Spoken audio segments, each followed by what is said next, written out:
Welcome to the Remnant by Reclaim 611 podcast. I'm Paula. And I'm Carrie. And we are so happy to have Carrie back with us. She took off a little while because she welcomed a new life into the world. And so we just want to say welcome back, Carrie. Thank you. It's so fun to be here. I have been excited about this for like 2 weeks because I haven't been sitting in front of you, Paula, like together for like over a month. Right. Like for the podcast. Yeah, well, exactly, for the podcast. You have come and held baby Axel and got your baby cuddles. Yes, I get my baby cuddles, so I'm excited, but I'm happy to have you back in the studio.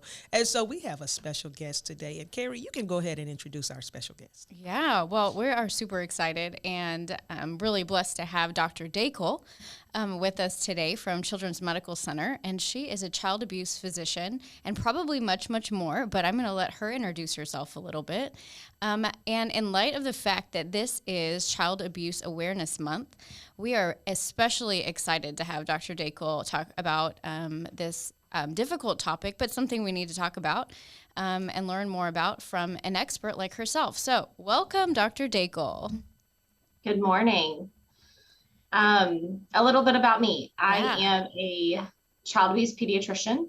That means I did medical school and pediatrics residency. I'm a board certified pediatrician. And then I did additional training in the field of child abuse. It is a smaller field within the country, but growing in number, we hope. But what we do with our clinic is we see all kids with any concern for abuse or neglect. So physical abuse, sexual abuse, and neglect in a smaller capacity, usually kids that need to be hospitalized or see a physician for malnutrition and things of that nature. So. Wow. And are you from this area? I actually grew up in Nashville, Tennessee, but came here for my pediatrics training, had a brief stint up in Illinois, and came back in 2015. Wow. And you are at Children's Medical Center, correct? Yes, I'm at Children's Medical Center. We have a clinic in Dallas and in Plano, and I am employed by University of Texas Southwestern. Awesome. And so like you said, being a child abuse pediatrician, it's probably a small sector in the country of those of you that have that expertise and background. And so what made you, why this field for you? I think I get asked that question more than anything else. I'm sure. I knew in my heart that I wanted to be a pediatrician for a long time. And I wanted to do some part of pediatrics that was not saturated. We have a ton of really, really wonderful primary care pediatricians in the city and in the country. And so I was looking for an area where I could really focus my attention on a vulnerable population. And my intern year, I admitted a child for what was billed out of the emergency room as acute gastroenteritis or a stomach bug, who actually had bleeding on his brain and multiple other injuries. And in that moment, I just thought, this is what I'm supposed to do. Sitting and talking to that mom that night and explaining to her that I was scared for her baby and that I thought that someone had hurt her child was something that a lot of physicians don't want to do, are nervous to do, are scared to do. It's something that I was able to do and felt very good about being able to do something that would protect that child from future harm. Wow. Well, I'm so grateful for people like you because, as you said, it's not a comfort level everyone has, even as a medical provider or however much medical school you've done or nursing school you've done. It takes a special calling to have those conversations and have the strength to do it, and also on an ongoing basis because these are not easy cases, obviously, as you know well. So thank you for what you do and for picking this field. We talk a lot about abuse in general, obviously human trafficking, which we're so grateful. We've done education for you guys and have been connected with Reclaim's education before. So we're really grateful. We know that you are aware of human trafficking as well. Yes. And I'm sure sometimes, as we know, this overlaps a lot in Yes. practices. Have you particularly seen that overlap in your field? Yes. So really, since the governor's office sort of made an initiative that they were going to do more to fight human trafficking in the state, we have, our local law enforcement has really been bringing us more girls. I can't say that we are finding them first yet. Hopefully we'll be able to start implementing a better screening program within our institution in the coming months. We got a little bit delayed with COVID. Yeah. But we, seeing these girls, meeting these girls that police are bringing in, really elucidate this isn't, most of these girls have experienced quite a lot in their short lives. And while that doesn't make it okay what's happening to them, it certainly contributes to their vulnerability and the ease with which they're manipulated into these trafficking situations. Yeah. Well, we're just we're thankful that you are aware of it and you know the red flags to look for, which is most important, right? That's number one, is recognizing what's in front of you. So speaking of red flags, what are some red flags for not just trafficking, for child abuse? Like, as the audience, we'll probably have a mix of just general population and clinicians.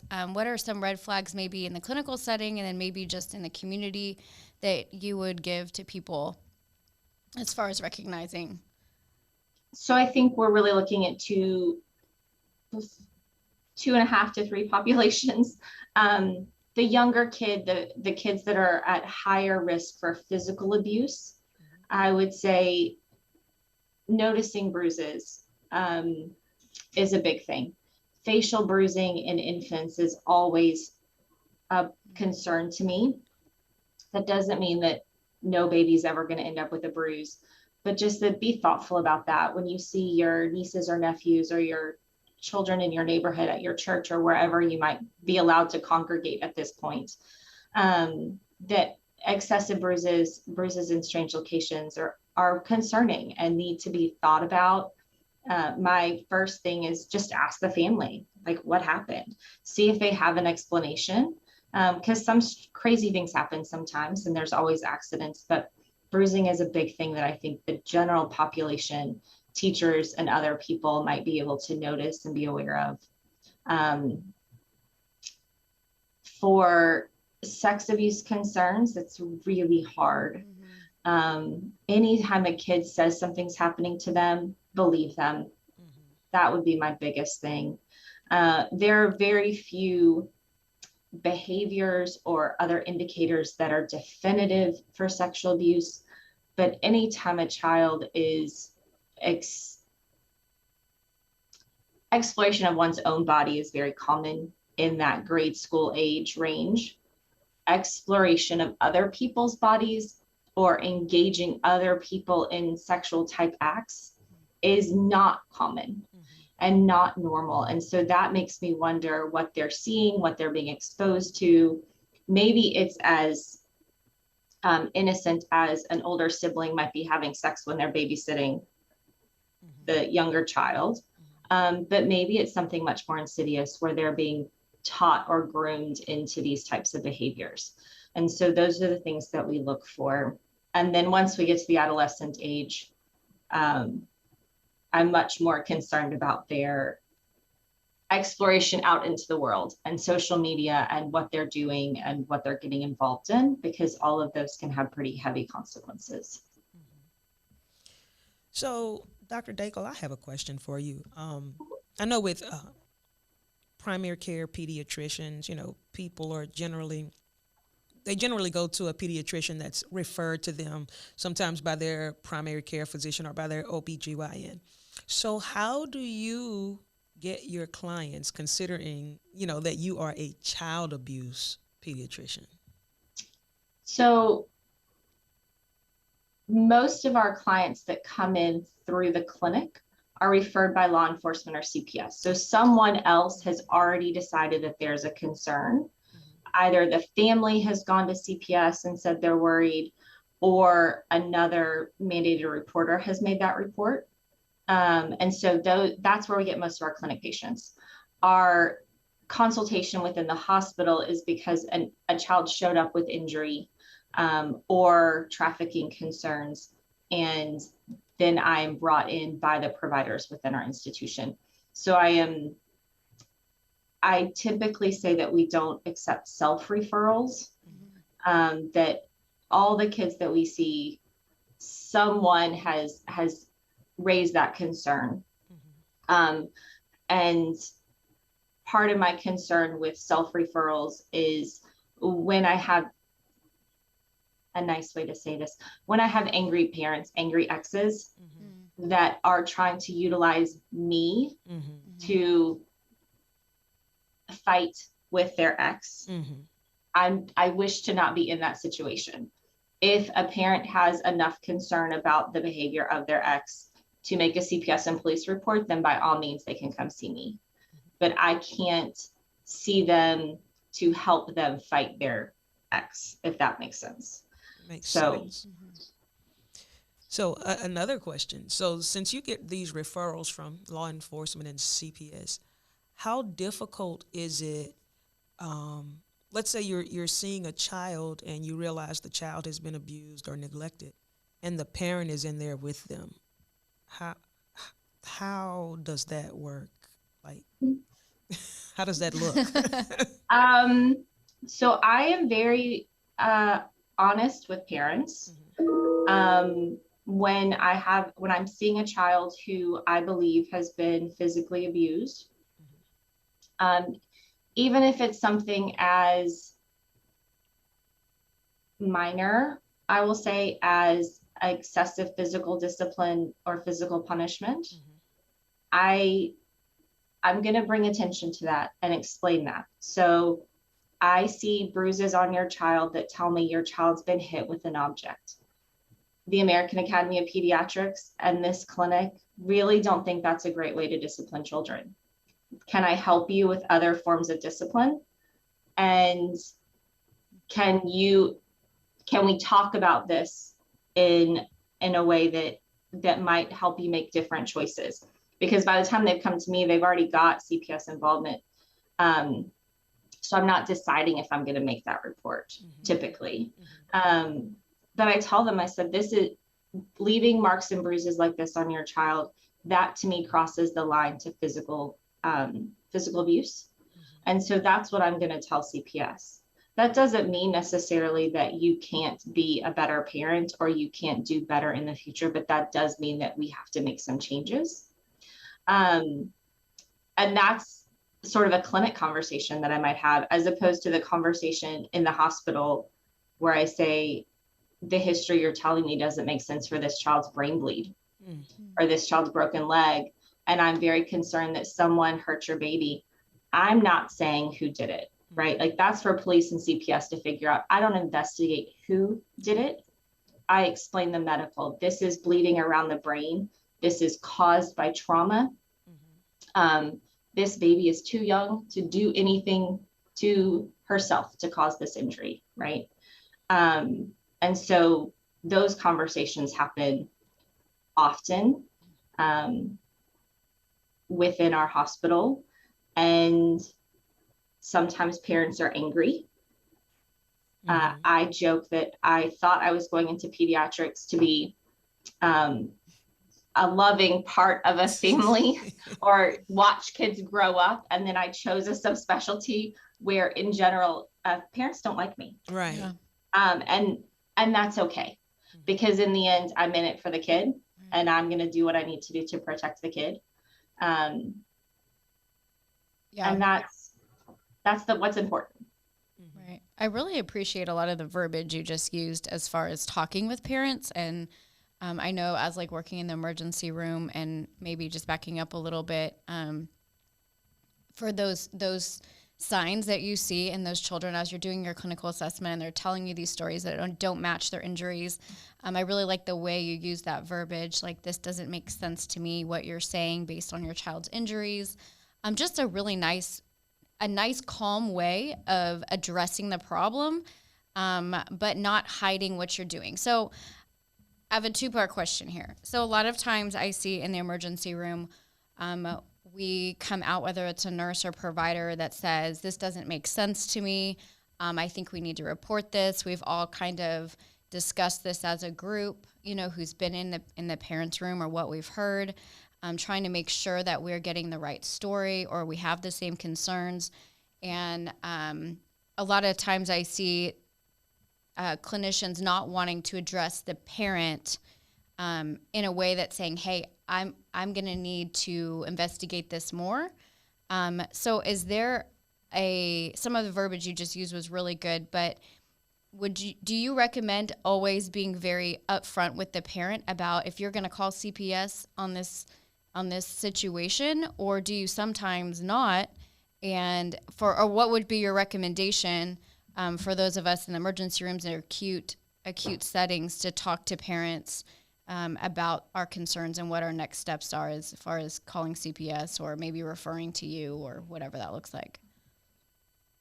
I think the only time that I hold back being very honest is if I truly believe that giving that honesty will endanger the child in some way.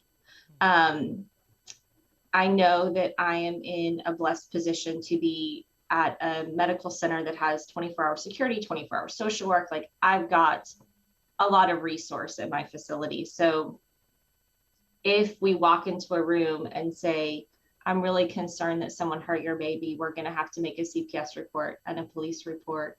And there will be a lot of people coming to talk to you. If that parent, which has never happened, but if that parent were to grab the baby and run, mm-hmm. I know who to call in DPD. I know what to do to go get that baby back. Mm-hmm. We're not going to let that child just leave and be like, nah, right. Oh, well. And that's never happened. That's everyone's fear, is that they're going to run. Yes. They don't, right? They might get mad. They might be defensive in the room, but I tell hospital staff every time, treat that baby like you would anyone else. Mm-hmm. There might be some things that you add on, like maybe in the ER, you keep the blinds open in the door, or you keep the door open so you can see what's happening, but try not to judge that family because you don't know who did it. Mm-hmm. And that tends to be the biggest complaint that we get the next day or 2 days later, is that, well, everyone in the ER treated me like I was a bad person or that I did this. And so if you can take a step back and remember that you're there for the child, that person brought this child in. So love that whole community for the minute. Let the police do their job. Let the investigators do their job. So I try to enter all those situations and just say, look, this is what we have to do to make sure your baby's safe. And every child that comes to this hospital needs to leave here in a safe and loving environment, whatever that looks like. And that's our duty and that's our job. And we're mandated reporters. And so this is what we have to do, even if we don't know for sure if your child's been injured. Those are great. Those are great pearls. I really appreciate you going through that. Because I hear, try not to be judgmental. You don't know what's going on. Don't judge the situation prematurely. Be grateful that person brought that child in and keeping that perspective. Speaking the truth to the family, not being afraid of that they're going to run. You're saying that very rarely happens, which I think everyone needs to be reminded, because that is a major fear, I think, in the acute setting. Maybe a clinical pearl, leaving the door open, being able to see them, what's going on. So I think those are great. Thank you for walking us through that. I think it's a very difficult situation. It makes people feel very awkward. And like you said, unless you're really you do this all the time and you're very comfortable, I think we can do this wrong a lot. Like you say, people come from the emergency rooms, acute settings, and think that we judged them and that we treated them like they were a perpetrator, and that might just not have been the case. So I appreciate you taking us through that. It's really helpful. And I think a lot of that transitions really beautifully into how we treat our trafficked girls too. Yeah, Don't absolutely. judge them, love them, take care of them. Absolutely. That not judgmental. They can tell, it's Oh, when you walk in the door, I mean, even your body language tells them something. So we do need to be very careful how we do that. I think, Paula, you had a question. I do. I have a personal question for Dr. Dakil. So with this specialty, you see a lot, and a lot of it is kind of hard, to see, kind of hard to, take in. So what do you do? How do you keep yourself in a good, healthy space, mentally healthy, and to be able to deal with this constantly? I exercise. I think if you talk to a lot of the child abuse pediatricians across the country, it is a group filled with a lot of people that exercise a lot. It just gets that frustration out sometimes. It also gives you a little bit of me time, a little bit of time away from the pager and away from everything else. I think part of it too is having a healthy relationship outside of this field in whatever capacity it is, where you see that there are children that are being beaten or abused or mistreated in some way, shape, or form. So having a church community that I rely on, where I see normal children, or not normal children, that's not the best way to say it, but children that are living in environments that are healthy, right? Yeah. They're not perfect, because no family is perfect. But when mistakes are made, they're owned, and you move forward. And so I think that this is having that outlet where you see families that can do this well. And at this point, I started my family after I was in this field. It does make you a little crazy about certain things. Like my 7-year-old got the start of the birds and the bees because I need him to understand what is appropriate and what isn't appropriate, so that no one asks him to do something wrong. Right. I can understand that. Right? Like there's certain things that you really, that really hit me hard, that I want my kids to know, about being respectful and appropriate and all this kind of stuff. But it made it really easy when they were little, because I was like, yeah, that fall is fine. Like I know what it takes to actually hurt a kid, and that was nothing. So it's having a healthy balance, and having great colleagues. The people I work with here at Children's are amazing. My team is amazing, and we can bounce things off of each other. We can commiserate with each other when things go poorly, celebrate each other's successes, and that's what helps keep you going. Yeah, you said something, because you have, your own small children, and previously I used to work in a setting with trafficked youth, with youth who experienced a lot of trauma. And one of the things I really focused on, or probably was hyper vigilant about, was explaining to my kids good touch, bad touch, boundaries, respecting boundaries. Because as parents, if you're not in this field, you don't really automatically think, I should have this conversation with my child. Because we're just thinking children are just playing, but children are also exploring. And it's like, oh, you have something different than I have. Right. And then it's like, oh. Yeah. So, yeah. And so I would always try to encourage parents to have these conversations, as, uncomfortable as you think it is, but it is so important to try to prevent other things from happening to your child just because they don't know. Right. Well, I'm kind of laughing over here inside because this is like my normal day. So I have my infant and a 3-year-old, 2-year-old, 3-year-old, 4-year-old, and 6-year-old. Wow. Yeah. And so we do this a lot, and I don't always know if I'm doing it well, but so I'm going to maybe use you for my personal consultation here on the podcast. I love it. But no, when you were talking about different age groups and kind of that toddler and childhood stages, there's that kind of like normal exploration, as you're talking about, Paula, and just maybe what are your, what would be some advice you would have for what normal touch is in that like 2 to 5-year-old, 6-year-old range where, you know, my 2 boys, they think their genitalia is a toy. Yeah. And I think I have also seen parents come into urgent settings, you know, concerned that their child is being abused because they're touching themselves. Yes. And outside of that, there's really no other concerns or signs of trauma or anything.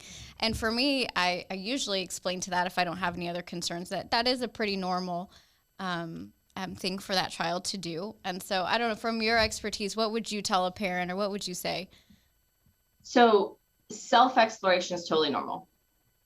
And being interested in what other people have and how it compares to your own in that 2 to 6, 7 age range is very normal. I'm going to call out my children for a little bit and hopefully they never hear this podcast. They think it's hilarious when their penis gets a little bit hard. Oh, yes. Like they think that is the funniest thing ever. Uh-huh. Okay. Making me feel better over here. Yeah. It's just this interesting part of their body, right? Like they don't know what it's for, right? Like we as adults see the same situation where like, no, that's for sex. And that's not something you should do right now, which is true, but that's not what they're thinking about. They have no idea what that is. Right. Unless you've told them or someone at school has told them, they don't know what that is. So figuring out their own body is very normal, very, very normal. I worry about things like asking, like they shouldn't understand sexual things about their private parts. So asking someone to kiss or lick or suck their penis, that's different. Yeah. That means they've been exposed to something, most likely. So that's sort of my cutoff. So I tell my kids, look, your body is yours to figure out, but that's something that you do in private because other people don't need to see your body. If there's something wrong with your body, then you can talk to mommy or daddy or your doctor. If you're worried about something with your body, but if you just want to figure it out, then you go to your room and you do that by yourself because that's a private thing. It's important, but it's a private thing. And so, because I don't want them engaging other kids with this. It wasn't until I had boys that I realized that even like elementary school bathrooms have urinals. So I've had to change my conversation, like, oh, you don't show people your penis because then they go into a bathroom and they're all standing there with their penises out. And this is something that as a female, I had never thought about, but so healthy boundaries, understanding that it is their body and their body's important and they need to worry about keeping their body safe. That's good. Yeah, I like that. I think are keeping your body safe. Yeah, keep your body safe. And my oldest is 7 now, and I've started this conversation of, there are people that will try to use your body in an unsafe way. They will try to make you do things to yourself or other people that aren't safe. And that's why it's really important that you don't give anyone the idea or impression that your body is public or open for someone else to engage with. I like that too. That's really good. Thank you. I know I'm getting a personal consultation. I really like it over here. No, but I think the listeners will really be helped. No, I know. Like, for real. Well, the other thing I'm thinking is it comes up a lot in mommy groups, to be honest, is the calling your genitalia what it is. And a lot of people don't have that comfortability. But maybe we just need to hear from you, like that. What would be your recommendation in teaching body parts? My preference is say what it is. Yeah. I go a step further and I'm like, don't tell your daughters they pee out of their vagina. Like, don't make the penis and the vagina a direct comparison because they're not. So penis and vagina are my preference, penis, vagina, bottom. But if you must, I don't really, not that prudish about it. At a minimum, I want your kids to have a different word for their bottom and whatever they have in the front. So if that's their butt and their TT or their bottom and their pocketbook, I don't love that one, but it's common. Really? Whatever it is, like, I just want when your 5-year-old comes home and says, so-and-so hit me on my butt, and you don't know if that means between the legs or accidentally spanked them, like patted them on the bottom when they were going down the slide. Like, like they're very different things. So I want you to have different words for the front and the back. Got it. It's good advice. Yeah, very good. I love it. And we talked about the boys and their, genitalia and their fascination. How do you have this conversation with daughters or little girls?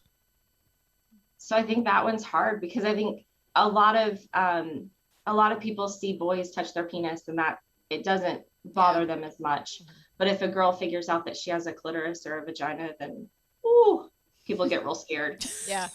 So true. But that also is very normal, right? Like, girls will figure that out. They figure out what feels good. And that's fine.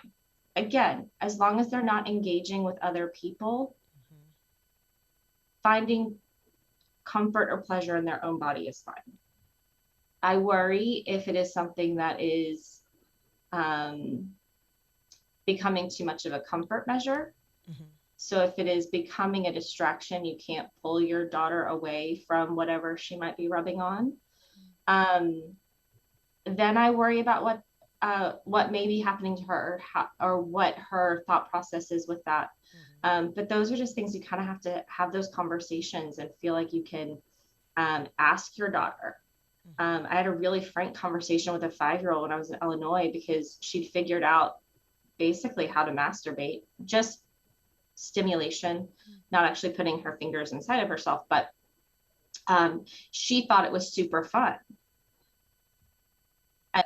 And so then she started teaching her friends. Oh, wow. Not that she was engaging with them, but she was teaching them what to do, because if she liked it, it's like sharing your ice cream, right? Like, if I like this, everyone probably does. Other people's parents were very unhappy. Mm-hmm. A CPS report was made. Clearly, the child's being sexually abused. But this girl was very, very verbal, and she could explain to me the first time she did it and why she told her friends about it. And so then we just had to walk this back and have a conversation of, this is your body and your body is special, and you can do what you want with your body, but you don't need to talk to other people about their bodies. Mm-hmm. Because that's something that they have to figure out for themselves. Everyone gets to like what they like. And if they want to explore their body in their own way, in their own time, then that is fine. But it was a super interesting conversation, because she doesn't, at 5, she doesn't have any concept of sex, right? Like, she doesn't know that this part of her body is used for anything else yet. Mm-hmm. So she was just really like, no, but it feels good, and this is what you do, and I just figured this out. Wow. Now, I was just thinking as you were telling this story, as far as you don't have a concept of sexes, right, at 5. But there are a lot of resources out there and different books that, get passed around and recommended among, families and things like that. And some of them seem very graphic for the age group that it says. And do you have any specific resources or books that you use either with your kids or that you recommend in the clinic that explain in a good way for like developmental age groups? And if you don't right now, you can get back to me if you don't know off the top of your head. So actually, my church actually hosted the Birds and Bees group here in Dallas. I forget the Mary something, I think, started it. She was also a nurse who started that program. And now there's a couple people that help her run that. And with COVID, they're all online at this point. So they have some great resources, but it starts really young. And the way they talk about it is like, let's start with just deciding what we want to raise our children to believe. And that's going to be different for every family, right? Like, is sex something that you wait until marriage? Is sex something that waits until you're in a monogamous relationship? Is sex something that you wait for adulthood? Like, what's your message? And honestly, that's the hardest part, I think, because that really makes you dig deep into who you are and who your family is and what you want to put forward. And once you've done that, then you can build your conversation and start that conversation with things like, and I'm butchering this for-profit thing or purchase thing. But you utilize sort of starting with where babies come from, right? Babies are grown in a uterus and they're born and they come out of the vagina, and some people have their tummies cut open and they have a C-section. And so you can have these really honest conversations, but the whole goal is to decide when they're ready to understand what sex is. And maybe that's 7, maybe that's 10. Every kid's different, right? But with each of those conversations is the caveat that this is a conversation I'm having with you because I think you're ready. This is not a conversation that you get to go tell your friends at school about because their mommies or daddies or grandparents or whoever's raising them get to tell them this in their time. But the main point is I am always willing to tell you the truth. I am always willing to be honest with you. And when you have a question, you can come to me. Yeah. Don't go to your buddy who sits next to you in school, and please don't go to Google. I really love the boundaries you set, right? Like, I'm having this conversation with you, but this isn't for these other settings and these other people, especially when you have multiple siblings that are younger. You're speaking to your oldest. They like to tell, at least in my family, she likes to tell, she's 6. She likes to tell everybody all the things. And so, yeah, giving those boundaries is really, really helpful. And I think important for especially families that have multiple age groups. And then just within school districts, I mean, in schools and friends, man, you don't realize how much they share information. Yeah. And even if your 6-year-old, you've kept her right here, once she gets into school, if her best friend has a 12-year-old sister, there is going to be a whole new pipeline of information coming down. Yeah. So you have to get ahead of that. Yeah. Wow. I know we had there was a situation, I guess, at the school, and the teacher came to me and was like, I'm really proud of your daughter. It was one of those proud mommy moments because I have a lot of not proud mommy moments. And she said that I guess there was a little kindergartner boy that ended up in the girls' bathroom. And I think it was just seemed like an innocent issue. He just walked in the wrong bathroom, but apparently she wouldn't go to the bathroom while he was in there. And so she didn't go, but then she went to lunch, and the lunch lady or whoever was there, she said, well, there's a boy in the girls' bathroom, so I didn't actually go to the bathroom, so I still have to go. And so that red flagged the lunch lady, like, what? Like, what happened? So then, all the people got involved and was like, okay, and came to me and was just like, we just wanted you to know what happened, that this was the situation in case she says anything. But we were really proud of her and the way she responded. And I was like, thank you. Every once in a while, it's nice to have a proud mommy moment. But like understanding those boundaries, that we, specifically for her and how I teach her is, we don't show other people our body parts, and bathrooms, bathroom etiquette.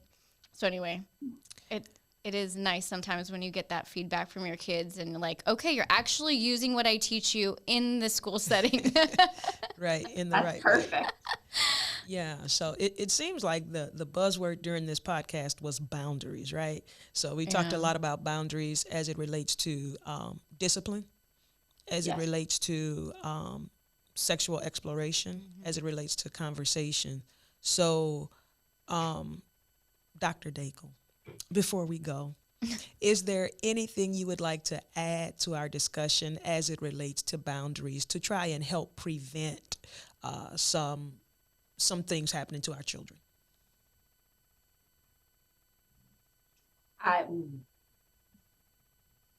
About teaching our kids boundaries and knowing what to do, I would love to suggest that all of our parents need boundaries too.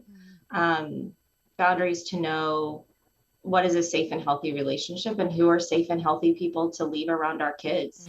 And that you get to make that choice. If a family member sexually assaulted you when you were a child and no one believed you, you don't have to let that family member be around your kids. You're the grown-up now. Set your boundaries so that you can make different choices than maybe were made for you. and that will hopefully protect them from an abusive babysitter. You know, you don't always know what people are doing behind closed doors, even with your children, but if you can be thoughtful and think about it and try to make the best choices you can, have those boundaries and be fine saying, no, you can't. I mean, I've had to tell people my child can't go to your house because I don't trust what is in your home. Mm-hmm. I like you as a person. I like your kid, but my kids can't go to your house. Mm-hmm. And so that if people decide they don't want to be friends with you or they want to be rude about that, block them, because your kids are the most important. Yeah.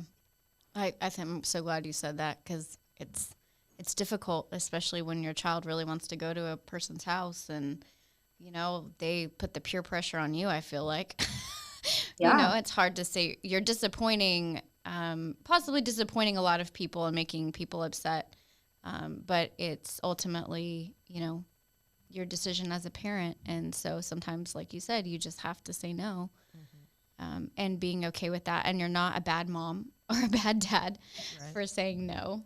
Your child will be okay. Yeah. Well, Dr. Dakil, we thank you for taking time out of your schedule to share with us during this podcast. And you shared so much wonderful information, and it just kind of went where it went. And we appreciate the transparency. We appreciate the honesty and the wisdom, and just from experience. So thank you so much for taking out time and sharing with us today. And before we go, Carrie, can you let the people know how to get in touch with us if they want to know more information? Yeah, you can go to our website at support@reclaim611.org, or you can go to, or you can email us at support@reclaim611.org, or check out our website at www.reclaim611.org. Thank you again, Dr. Dakil. You're awesome. We appreciate you this morning. All right, guys. Thank you for having me. It was great to be here. Yes, and don't forget to step into the fight, everybody. Until next time, bye-bye. Bye-bye.